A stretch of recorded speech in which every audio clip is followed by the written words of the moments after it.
So what got me started in thinking about developing leadership in the school world actually kind of goes back to a lot of thinking that's been done about how complex organizations grow and develop over time, and a lot of the thinking that has gone into leadership that probably isn't quite as much a part of the conversation in independent schools, but is very well developed out in the world beyond us, whether it's in a for-profit or nonprofit environment. It all still applies. And what it really kind of gets back down to at the end of the day is the absolute mandate that in a complex organization like a school, and like a school of any size, but certainly a school that is larger like Westminster with the many moving parts that are here, that you have to have a distributed leadership. You have to have a way in which people at various levels of the organization are both tied into the vision of the school and the strategy of the school, but also have a common framework of ideas and concepts and a sort of similar way in which they're grasping their work intellectually that allows them to make choices that are in concert with one another to see those things that fit and those things that don't inside the institution, whether that is down on the very ground level or in the long-term plan of the place. In order to do that, I think you have to do a couple of things. I think you have to first be able to identify in a fairly compelling way for the people who are actually on campus, what is it you're trying to do? What is, at the end of the day, like, what is your objective? It's different than a mission statement. And in our context, we call it an enterprise strategy. But at the end of the day, can you walk around to the people who are actually here doing the work of the school and say, well, what end are you ultimately doing this toward? And because if you can't do that, then you can't align all those other choices, and you don't really know why it is that you're showing up each day.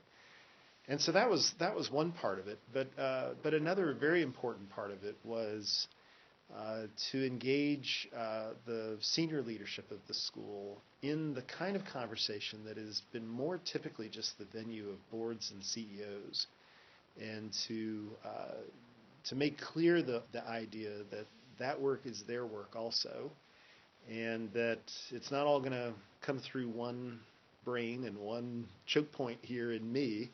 That in fact we needed a whole team of people who could see the organization from the very many different ways that they saw it, and bring a perspective to that was broadly informed by both the strategy of the organization and an understanding of all its complexities and the things that come to bear on it. Now, the place that leadership development then comes to play in that is that a lot of what we've talked about here, which has, to oversimplify a bit, has sort of fallen out on that horizontal and vertical dimension, speaks to skills and developing skills as a leader, which is important. But it's really in the vertical dimension that you gain the capacity to see complexity. And so distributing leadership in an organization without also cultivating leaders' capacity to see complexity, to grow vertically, is a disaster. You're asking them to do something they really aren't very well equipped to do. And of course, being able to see and understand complexity is not an absolute category that, yes, I now see all of it and it's over. It's something you do throughout your entire career, and you grow and gain in self-awareness and understanding as time passes. But it's all kind of one part of one story. It's all part of one thing. You can't get a strategic focus in an organization without well-distributed leadership in the organization. And you can't really understand strategy and serve as a leader in a strategic organization if you can't see complexity. And to see complexity, you've got to grow vertically. And so in its most simple formulation, that is the way that strategic organizations link what they're doing to the personal and professional development of the leadership in those organizations. We have taken it in parts and have not tried to do all of that at once, kind of coming in through the door of strategy first and beginning to lock some of those things in place. And then once we've understood what it is that we're trying to do, to kind of say, okay, how do we then gain in capacity to see how that is actually playing out day to day. I think what we've seen, and there are many different ways that I think people on the leadership team and others would express it, but I think it is in the lens of complexity, and seeing complexity, you also see interconnectedness. And the ability to see the interconnectedness is the thing that ultimately gets you out of, a heads down kind of silo-oriented way of doing your work, and really binds you in a way to the other people on the team and the other people who are in your staff, when you're able to see how those interdependencies fit together.